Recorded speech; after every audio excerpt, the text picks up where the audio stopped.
Hi everyone, Agnes here, and I have got an interview for you today, and it's with Lauren, whom you have met and seen before. Hello, Lauren, again. Hi everyone. Now you're not exactly in the same location that you were the last time I interviewed you, but You're you right. are in the same country, Yeah. so that's a start. Yeah. And you have got such an amazing turnaround story. I'm not going to say a word about it. I'm going to hand it over to you. And can you go back a little bit as to what you were trying to manifest, what happened, the pothole, and then where you are now? Sure. So if you haven't heard my story yet, Agnes and I have been working together. We speculate it was 2017 when we started. And I had been already working on, creating a great relationship. It was something that I had always wanted, but I knew I didn't know how to do that. I had a divorce in my past. I had over a decade worth of failed relationships. And finally, I just realized like, wow, this is me. I'm doing this. I'm the common denominator. And I keep creating these results in my life that I don't want. And at the time, I was looking to, get back with a different specific person. And that did end up happening. We didn't get back together, but I manifested him back. And he was definitely not the person that I wanted to stay with or work on recreating. So I just kept going on my own. And that's where I met my new person. We started seeing each other in the late summer of 2019. It has been a bit of a roller coaster ride because I think I had always kind of had a third party mentality, or like a lot of us do, second best, or just I'm not important, I'm not special, I'm always at the bottom of the list. This was a belief that I had easily picked up from childhood, looking back on, what my family life was like growing up. But anyway, I met my person now, and he was wonderful. But there were some pretty serious, like I said, third party issues with his former wife, with his family, with work, with, his activities that he likes to do. And I was still constantly feeling very much at the bottom of the list. But the very short story is a little more than a week ago, we got engaged. So yes. We don't know when we're getting married yet. I'm sure it'll be sometime in 2023, but yeah, things are so much better now because I am so much better now. I am more confident. I am calmer. I react a lot less than I used to. And it's this knowing now of, wow, I created this. We said it before we turned on the record button, but yeah, you wanted it, so it's here, you got it. And it feels great. And yeah, as far as the potholes, there were several. So we've been together almost 3 years, and our relationship was unfortunately kind of characterized by these kind of mini breakups. And for me, I guess that wasn't really an issue because I already felt pretty strong in, if someone leaves, then I know how to bring them back. So what I really have been focusing on lately is, how do I create the type of relationship that's just consistent and, secure and predictable. And he stops doing this back and forth thing because, he's not really doing it. It's my thoughts creating that type of behavior in him. I understand that now, but, the most recent example was just back in March. So I have been, as Agnes mentioned, living between 2 states in the US. I recently inherited an estate from a dear, dear loved one who left it to me. And so I've been traveling back and forth between my home state and what used to be my home state, to take care of these estate matters. And so that kind of inadvertently created a long distance relationship. Not that it wasn't always kind of long distance, because he works on the road, so he's gone 15 nights out of every month anyway. But now we're living in two different states. And because he has this caretaker personality, his living situation was one of, you know, he had recently moved, and it was him, his mother, and his two college kids in the home together. And then I was living elsewhere. And, you know, before my loved one died and I was doing all of the traveling, I was still doing all of the traveling, even when we both still lived in the same state, because my thoughts at the time were, well, his whole family's there. I should go to him. I should go to him. I should go to him.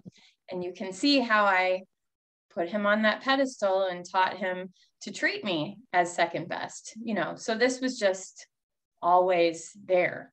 But the most recent little mini breakup was not that long ago. I had gone back to our home state and he said, look, I think I have my mom convinced to go to senior living. That would be better for her health anyway. She could be around people all the time. You and I can live here. So I want you to move all of your stuff from the old house into the new house.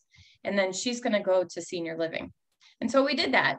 I moved all of my stuff, except for the big furniture and the pictures on the wall, into the new house. And once that was done, he took her to the senior community and she said, nope, not doing it. And that was upsetting because I put a lot of effort into moving. You know, he was helping that week too. And I just thought, oh my gosh, what are we going to do now? And then because it's a stressful situation for him, you know, he can't figure out how to force his mom to do something that she doesn't want to do. He just blew a gasket and broke up with me. You know, this was in March and it's now May. And, you know, there were 3 or 4 days there where there was zero communication at all. And everything in me just wanted to, you know, pack up my clothes that I had and my dogs and take them back to the state where I was working on the estate. I wanted to run away. Every fiber of my being wanted to run. But I thought, no, I'm going to do the opposite of what I usually do, because I know if I keep doing what I always do, I'm going to keep getting what I always got. And I stayed calm. Agnes and I talked during that time, of course. She is my go-to favorite, most loving coach of all time. And she recommended quite a few great things, which I did every day. You know, a lot of scripting. What else was there? Probably some more Ho'oponopono, getting rid of the last little bits of that childhood stuff. I mean, I always remember what you say, these relationships, the partner is holding up the mirror for us and we're just peeling back layers of the onion. And so it's like, okay, one more time of this coming up and needing to get worked out. And I did not, you know, mess with the 3D. I didn't call him. I didn't expect to hear from him. But I do remember at that time, I had a friend and she said, well, you know, she knows how to think too. And she said, what would you like to come out of this situation? And I said, well, I would really like it if he would show up here with a big ring and ask me to marry him. I'm tired of this. You know, we need some stability in our life. I want him to choose me. Finally, that's a big ask. You guys are kind of broken up right now. And I said, I know, but I don't really think it matters. That's what I want. And that's what I am going to envision in my mind. And so I think we did the ahead in time type of script, meaning, you know, Agnes told me, go 30 days after your wedding and just talk in your journal about how much you love the life that you have now together. You know, what's that life like? And I do, you're sighing because yes, it feels like relief. It feels like, oh, okay, yeah, this isn't so bad. You know, it takes your mind off of all the garbage that's going on in the moment. It takes your mind off of, oh my gosh, I'm so mad at him. He broke up with me again. You know, we're supposed to be building a life together. How are we, you know, your brain tries to go, well, how, if I do this and move this chess piece here and da, da, da, da, da. No, stop. And don't run away either. Slow down to speed up, be quiet, you know, do that inner work, take care of yourself, make sure that you're eating, make sure that you're sleeping as best as you can, and give yourself that relief of truly living in the end. And it doesn't need to be for every minute of every day, but it does need to be purposeful and just, you know, you're writing it out and you're living there. You know, this is the beautiful thing about scripting is when you write it, you're taking the time to slow down. And as you're writing, you're creating these images in your mind. So these imaginal scenes, you know, some of us have an easy time visualizing, others of us, it's harder to visualize. So I find that, you know, writing something out and really living there for the 20, 30 minutes it takes to fill up a page or two of a journal, you're really allowing yourself that space to just be in your new reality instead of 30 minutes where you're fretting over whatever your current circumstances are. And we know the current circumstances don't matter. So I did that for a few days.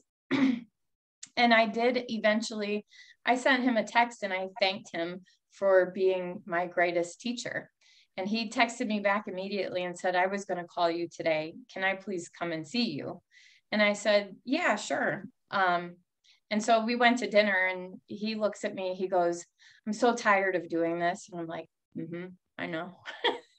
And meaning this back and forth that we're always doing. He goes, it's not you. He goes, it's not our relationship. It never is. He says, I'm just so frustrated with my living situation and with my mom and how she changes her mind all the time. He said, so you know what I've decided to do? We're going to move all of your stuff back to the old house.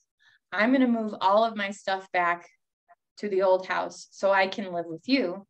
That will leave her in the new house. The kids can choose wherever they want to stay. Their rooms are set up there, but they can come back and forth between the two. They won't be uprooted. And I said, okay. And he said, and I think we should get married. And I said, okay.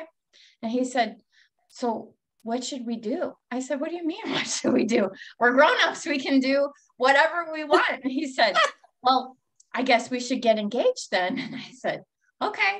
And he said, well, you need a ring. I guess we should go ring shopping together. And I said, I'm free tomorrow. And, and that's pretty much how it happened. You know, we went ring shopping.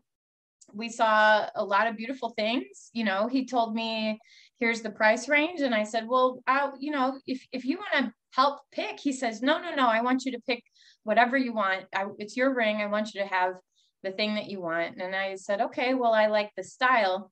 And sure enough, the same new friend who had said, well, what do you want? And I said, I want him to show up with the ring, which, you know, he basically did. It wasn't a real ring in hand because he wanted me to pick it out. But she also was, you know, clued in on the fact that we were looking at these rings together. She said, you know, I met a jewelry dealer 20 years ago and I still have her phone number. I think you should call her. And I said, okay. And so I called the lady and I said, look, this is my friend. She referred me to you. Can you help us? We're looking for XYZ type of ring. And she said, oh yeah, absolutely. I'd love to do a favor for a friend. So basically he got twice the ring for the same money that he was going to spend anyway. So he sent me to Chicago with a blank check and I picked out this beautiful ring. And I said, so am I just supposed to put this on? And we're engaged? She said, no, you need to bring it back to me so I can ask you the right way. And I said, okay. And so, you know, a few weeks passed and eventually I was able to do that. And wasn't happening. And the old me was going, is he going to change his mind again? Yeah. All these old fears kept creeping up. And, you know, I think I mentioned it to him too. I said, I who just buys a ring and then lets it sit in the box on a shelf for weeks? He goes, don't worry about it. I'm like, okay. So sure enough, as I was taking him to work, he needed to be dropped off at the airport. I was on a Zoom meeting on my phone, and thankfully it was listen only. You know, I had already told the host, I'm sorry, I need to take my boyfriend to the airport. You know, I'm going to leave my screen off. I'm going to leave myself on mute. I'll be listening.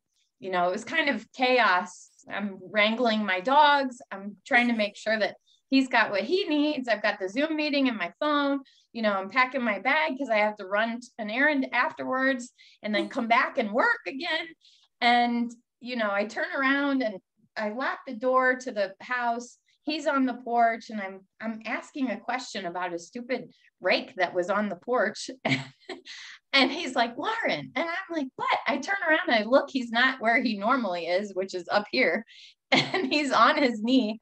And I said, what are you doing? And he said, will you marry me? And I said, well, yeah, hold on, let me take your picture first. No, Oh. Yeah. He said, well, hurry up, my knee hurts. So anyway, he put the ring on, and we had a 30-minute drive to the airport where I'm just going, you asked me to marry you while I'm on a Zoom meeting. We were able to call a few people before I had to drop them off for work. And that is that. So, yeah. That's so beautiful.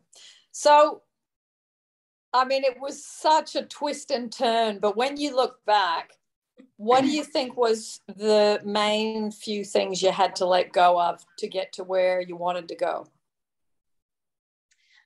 Well, to let go of, and also I think one concept that I thought I understood, but I knew I didn't fully. So I'll answer both of those. The things that I had to let go of was that old thought that I had about myself, you know, which is I have to do everything on my own. You know, it's me against the world. You know, my partner always puts me last. There's always something more important than me. You know, and those simply go back to I'm not worthy, I'm not loved, I'm not important, I'm not understood, I'm not cared for, you know, all of those things. Yeah. But I think this last incident that I just described also really helped me understand that everyone is you pushed out. I know that gets thrown around so much in the LOA and other LOA communities. And Neville was a genius, but that is a very difficult concept to swallow.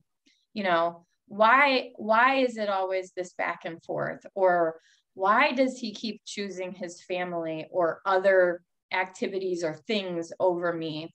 You know, it's because everyone is you pushed out. And I don't think I think I consciously grasped it, but I wasn't quite getting, you know, the reality of it for so long.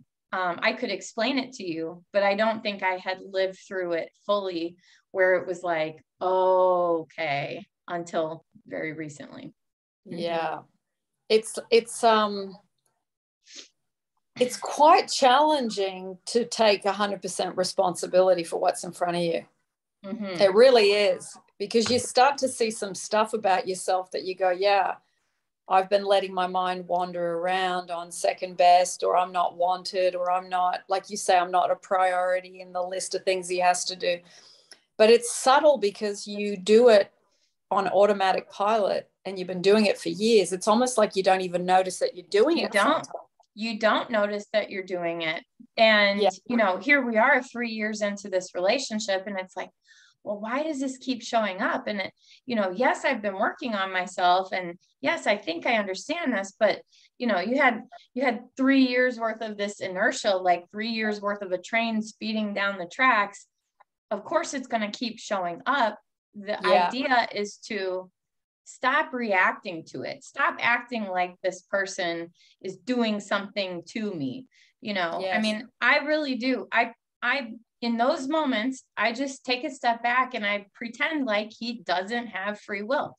Of course, I know that he does, but in my reality, he's only showing up like that in my world, in my 3D reality, because of the way that I have thought about myself, the way I've thought about him, the way I've thought about relationships or us in our relationship. And so of course he has to act that out. You know, that's the way I look at Neville's concept is people have no choice but to act out what you believe about them. And people have no choice but to act out what I believe about myself. So, you know, I think once I started to get better at that, these incidents decreased. And I stopped looking at it like, well, he's doing this to me. No, he's just holding up the mirror. I'm doing this to myself. What do I need to work on to get this stuff to stop showing up in my reality? Nice. And I think once you get the skeleton of that, the bones of that, that's when you start to see some real change, because you're no longer doing the, you know, oh, he's not, or she's not. It's like you got to give up. And Abraham Hicks talks about this. Esther, she says, you got to give up defending your limitations. You got to give it up. Because if there's something you do, it's really good, because we do. Oh, no, you know, this is happening because of. It's like, okay, you can keep doing that, but do you want to actually get to where you want to go, or do you want to be right about what you are currently defending about your behavior, your thinking, your beliefs? Because it's a humbling process. Yeah. It's a humbling process. It was for me, and I know you and I have talked about it, that it strips you of all your, any pride or any arrogance or any, you know, oh, I know what I'm doing. I've been doing this for years. It will strip you to the bone. Yeah. And the other side of that coin is something that I remember very clearly from that last conversation that we had, which was, Lauren, sweep your side of the street and you will be shocked at how quickly they turn around. Yes. And it's like, oh yeah, stop trying to get him to see it my way. Stop trying to argue into it or nag him to do this, or, you know, try to explain it to him. You know, in my world now, I do my best to say something once and then just go and do the inner work. You know, yes, I need to let you know what I'm thinking, how I'm feeling, but then leave it alone, detach, you know, just like give it some time where you're working in yourself, sweeping your side of the street, and then this will show up how I want it to. Totally. And that applies to every subject that you're struggling with. If you can do that you just said, it's like the whole world changes. The whole world changes how it shows up for you. So it's tough. It is a tough learning curve, getting to the point where it's like you don't let yourself get away with stuff. It's not about what other people are doing. It's what am I allowing myself to get away with? Yes. What is it?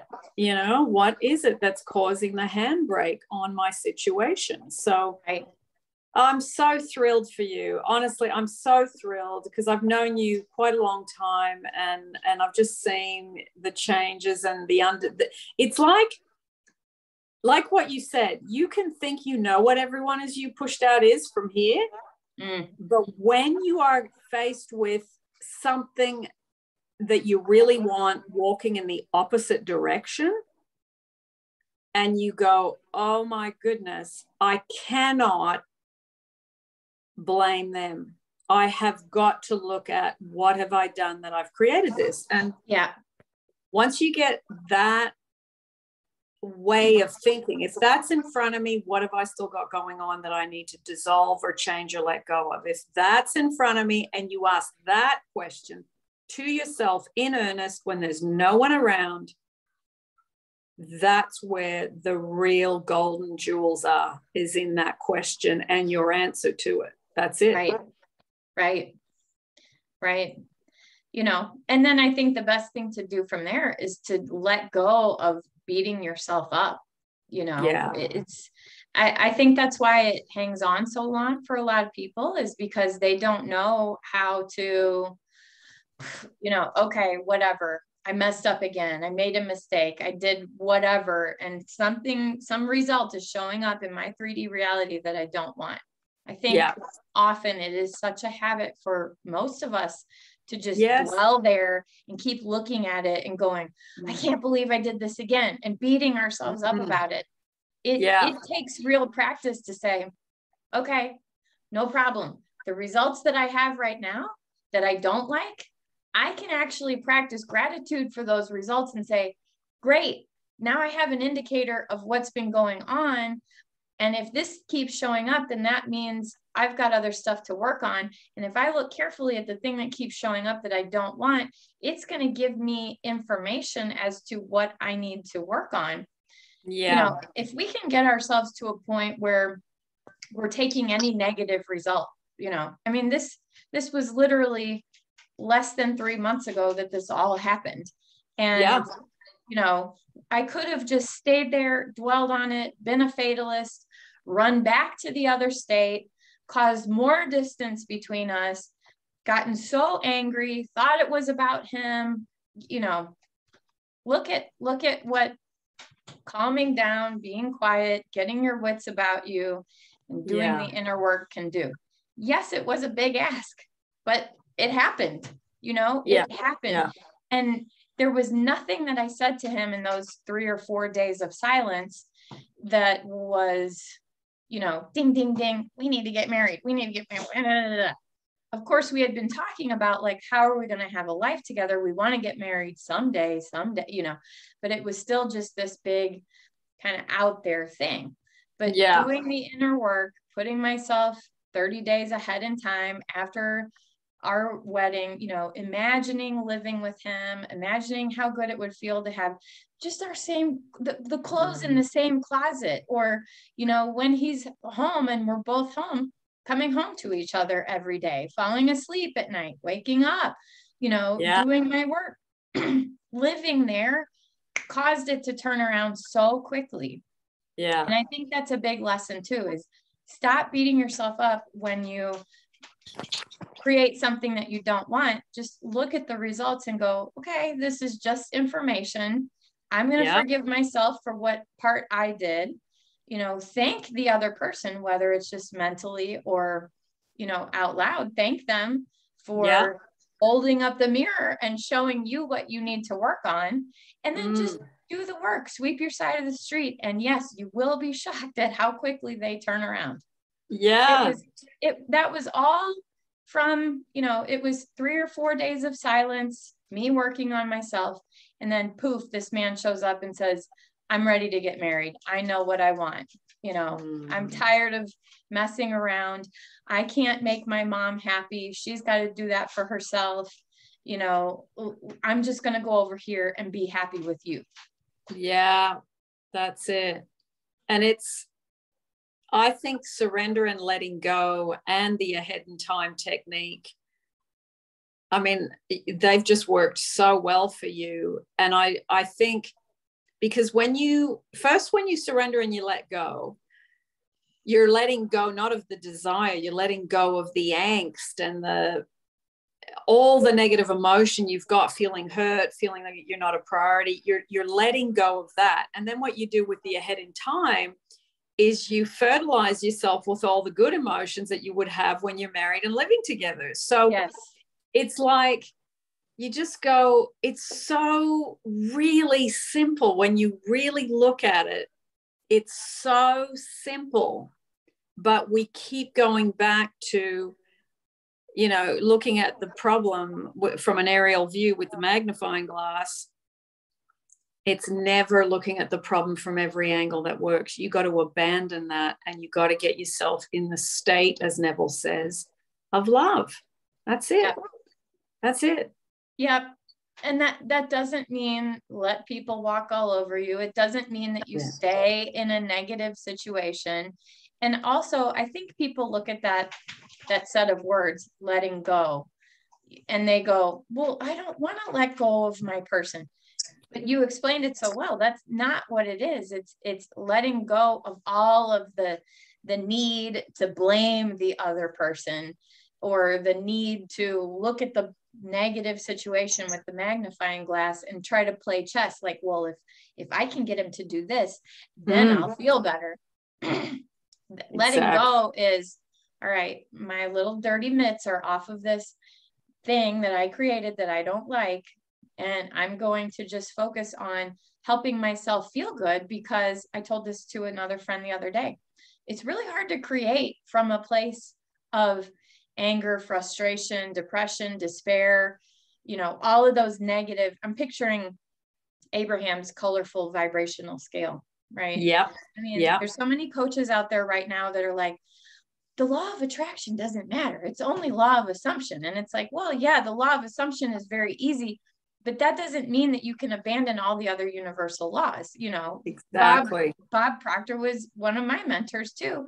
And he was big on saying, law of attraction is a secondary law. Law of vibration comes first. We're all vibrating all the time. Everything vibrates, nothing rests. You look at anything under an electron microscope and you're vibrating. And so what Esther Abraham is saying is, hey, here's a nice little tool, the colorful vibrational scale. Here's the quiet center of stillness, neutral, and you're either positive or negative. You're either happy or you're depressed, right? So feeling is just a word that human beings made up to say, I am consciously aware of the vibration that I'm in. Your thoughts have a big impact on your feelings. Your feelings are what cause you to act. That sets up a reaction from the outside world, and then you get your results. So, be good to yourself. Learn how to self-soothe, because if you're angry, scared, frustrated, anxious, whatever it is, you're on that negative end of the colorful vibrational scale. You're only going to create more things that match that frequency. Yeah. You're vibrating, and then you're attracting. Yeah. And yes, this is where so law of vibration, law of attraction, then law of assumption comes in and says, hey, I'm over here going, whatever you're dominantly thinking about is how you're going to feel. And then your feelings are going to cause your meat suit to go into action, and then you'll create more of that. So if you feel yourself frustrated, angry, upset, scared, whatever it is, get yourself to a place where you can self-soothe and feel better. And now you're thinking clearly again, and you have the power over yourself to say, in my conscious mind, what thoughts do I want to choose to think? It's so hard to do that when you're on that lower end of the vibrational scale. Yes. Yeah. But it's just moving yourself up a little bit that really makes a difference. Like, oh, I feel rotten. I'm really in a bad mood. I feel angry. I feel hurt. I feel rejected. Let me go for a walk in nature and let me just say I am loved, or I am secure, or whichever affirmation. And let me do that for an hour. That's all I got to do. And I can guarantee if you really focus and do it, you will feel better after an hour than you did when you started. But it takes the discipline to make those decisions in your day, to be consistent on the basics.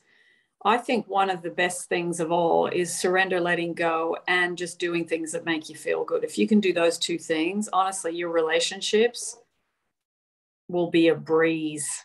Yep. And just remember that everything is habit, right? I mean, 95, 96% of everything we do all day, every day is just out of, the force of habit. So if it has been my habit to react to my specific person and argue with him and get angry and then dwell on that, okay, no problem. That's just a habit. It's nothing to beat myself up about. It's just, okay, how do I get rid of that habit?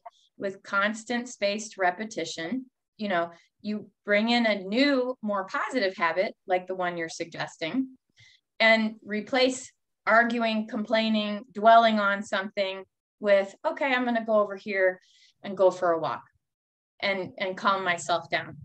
And then that will become a habit. And once that's a habit, right? A habit is God's way of making success automatic in our life. Yeah. So, you know, if I can do this, anyone can. Really. I had such a desperation, just like a what is wrong with me mindset back when we started working together. You know, I couldn't get it right. And I believed such terrible things about myself. I believed terrible things about relationships.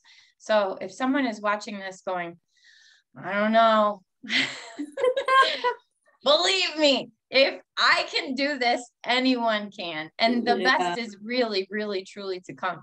I mean, you know, when things settle down and I'm not having to travel back and forth between the two states so much, I mean, we have so much to look forward to.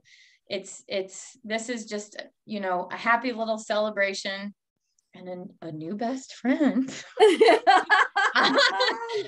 know, but like, really, it's like, okay, you know, sure, a wedding would be fun. Sure, living with him is fun. But the really fun part is knowing, like, I got this, you know? Yes. And even if there's little hiccups or other road bumps along the way, no problem, because I know what I'm doing now. I'm calm and confident in relationships, and it's just going to keep getting better and better. You know, I can create the life that I want. I can create the relationship I want. I can create the version of that guy over there that I want to show me the love that I now know that I deserve. Yeah. I am worthy and I am deserving. Those are two powerful. Sounds easier to say it just like this, but to bring it into the body, into the heart, into the self, and believe it, I think especially for women, I think that's, if you can work on that you're halfway there just by doing that alone, because so many women don't feel deserving or worthy or good enough or secure. So you've overcome those. And it's, when you sent me that email, I was just jumping around my office. I just thought, yeah. Would you like to come to the States in 2023? I'll let you know the wedding details when we figure them out. Oh, that would be lovely. It's I mean, I have known you for so long and I'm so fond of you, and I'm just so, it's a thrill. It is such a thrill to see people, because I know how you went in and out of, and you kept saying to me, what is it that, how can I know what I know? And I just keep, and I go, it's okay, it's all right, don't worry, it happened to me too. And it's like, some of us just take longer. We just do. But it's like the level of learning when you keep falling down and you fall down again and you fall down again and you get exasperated with it. And then you just get humbled because you feel like you're doing everything right, but it's just not clicking into place. And then all of a sudden, it's like the sun comes out on the horizon and it just shines down on you. And you just go, oh my God, I've waited so long for this moment. And you know what? Now I feel that I deserve it and I'm worthy of it, because I know I turned over every stone and I did my best. And thank you for showing me the evidence. Yeah. That's, could not have said it better myself. That's really what it is. It's just, you know, knowing that you are unstoppable, knowing that the words that you're writing out on that page, these are laws we are working with. It's not, nothing happens in this world by luck. It's all by law. And when you know the laws and you can live in harmony with them and say, okay, it is a spiritual law that what I'm going to think about dominantly is what is going to show up in my reality. It's like, okay, well, now it's an easy choice. Do I want to keep thinking about the problem, or would I rather give myself some relief, relax into the solution, quit worrying about the how. That was one of my big things, I think, because I'm such a planner and I love strategy, but it's not about strategy. It's about relax. It's being worked out. If you throw a rock in a pond, which water molecule is not going to move? Yeah. They're all going to move, you know? So Yeah. if 1,000 people need to move out of the way for me to get my creation, they're going to. And the how is none of my business. My job is to just focus on what I want, mentally live there as much as possible, keep working on myself, quit worrying about him, and it will show up. Yeah.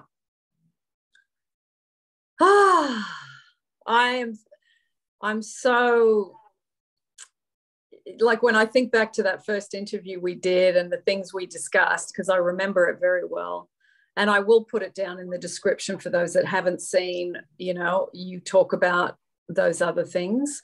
I'll put it down for them, and then, you know, they'll be able to see the progression, and it's very exciting, and congratulations to both of you. And, you know, onwards and upwards. It really is onwards and upwards. Thank you, Agnes. And now that I think about it, this just dawned on me as we were talking.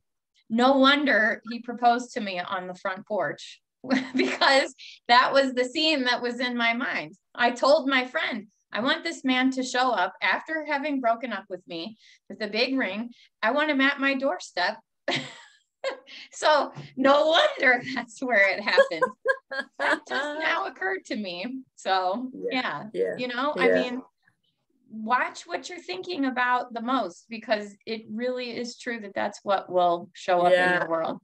I have you to thank so much, Agnes. I just am so grateful for the role that you've played in my life, and I hope that everyone knows that everything Agnes says is the gospel. And if you do this stuff, you are going to be this happy. You will be this successful. You do need to stick with it. You know, I mean, the only reason that people don't get what they want is because they give up, you know? So keep doing everything that Agnes tells you to do. And this will also happen for you. I mean, it's just, I can say that with confidence because there were so many days when I didn't think it was going to happen, but I persisted.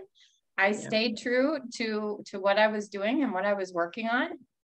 And here it is. So thank you, Agnes. Thank you. Look out, you could be this happy. I love that. Yeah, I mean, and believe it or not, like all the other little people in my world, they're holding up the mirror and they're showing me more and more of this happiness, this confidence, this, you know, the love that I've finally learned to have for myself. It's like, you know, it's like a magnetism. Where we are hanging out on that colorful vibrational scale is what strangers, other former SPs, you know, your family, it's like people will have no choice but to reflect that back to you. It's so rewarding. It's not just about the specific person. It's there's a whole lot of people in my life treating me very well right now because I've learned how to do that for myself. Brilliant. Thank you for sharing the detail of the journey and also the hardships, because I know, and you know, there's a lot of people still stuck in the hardship and the suffering and the feeling rejected and lonely and heartbroken. So I think, you know, hearing a story like yours is always going to give hope and give that upliftment. Well, okay, if Lauren did it, well, then it's possible for me too. So excellent. It's not just possible. It must happen. It's law, right? I mean, and for all the times that I called you and I'm just crying because I'm so mad, I'm so frustrated. Why is this happening again? I know this stuff. It should be working out by now. Don't worry about it. It's just another layer of the onion. Yes. Sweep your side of the street and you'll be shocked at how quickly they turn around. I will never forget those words. Yeah, so true. Well, do you want to say any last words and say goodbye? And then I'll say goodbye and we'll say bye in private. Sounds good. I would just encourage anyone who's on this same journey to do the work on yourself. Quit trying to move around your little puppets in the 3D. Quit trying to explain it to them. You know, I'm talking to myself here too, because there are moments where I still try to manipulate the 3D, and that's only a temporary fix. The long-term happiness and confidence and getting predictably what you want every single time is only going to come from working on yourself. So, you know, reach out to the people that you know and trust, like Agnes, who can help you with that, because your journey to getting what you want will be a whole lot shorter when you just go the tried and true method. Yeah. Those realizations. Yeah. I'm never surprised at how much work we have to do on the self. And I remember Esther saying, oh, you never get it done. And I thought, what? So I'm gonna have to do this forever? Like, what was she talking about? You can't say that, because I was thinking there'll come a time where I'm, really great at relationships, or I'm really, my body's in the perfect state or whatever. But life happens, and it's not always what happens to you that affects you. It's like what you're saying, you are in another state because someone that was very dear to you passed away, and now you are dealing with the aftermath of that. So it's not always even what happens to you. It's what it happens to those you love around you that affects you. And that creates sometimes negative emotion in the body, because we're human and we feel grief and we feel hurt and we feel all sorts of different things. And that has an impact on our work, on our money, on our health, so the humanness in that is just move through it as best you can, through letting go of how you feel, let the emotions pass through, make time to do so. And remember that we have got an emotional guidance system, and we move up and down on the scale depending on what's going on within our own lives and within the lives of those around us. So, and that's all right. You don't have to hit this perfection of being happy all the time. It's knowing what to do when you're not there. Right. And knowing the skills to get out of it. And that there is such a freedom and a power in that, like you said, look out. What did you say? You might be as happy. Be this happy too. Yeah. You could be this happy too. I love it. Yeah. It really is. It's about letting. And I tell my clients too, this is never about stuffing your emotions down and just pretending to be happy all the time. No. It's like you said, using the emotional guidance system. What have I been thinking that is causing me to feel like this? Okay, no wonder I acted in this way and got this result. So how do I reverse engineer that back up to the thought level and think thoughts that are more supportive and will cause me to naturally move up that scale, rather than, forcing myself to feel a certain way. Let whatever you're experiencing go through you. Let yourself feel the negative emotions if you need to, but just don't stay there. That's another favorite affirmation of mine that Bob gave out. I'm so happy and grateful now that I let everything flow free and easy into my life. I only focus on those things that bring me toward my greatest good. Lovely. That says a lot. We're not just, we have to learn how to let, but we also have to learn how to let everything. And then the next choice is focus only on the things that will bring me toward my greatest good. Very beautifully powerful. said. Beautifully said. Exactly right. And that sounds easy as a couple of sentences, but remembering to not go into trying to control it, force it, make it happen, trying to push it into shape, following up constantly, all those things that we do. it's good to keep reading and reminding ourselves of those things. So beautiful. All right. Well, thank you for joining us, everyone. And I will put the links down below to what we discussed, especially the surrender, letting go, and the ahead in time that Lauren mentioned. And as always, I will see you in the next YouTube.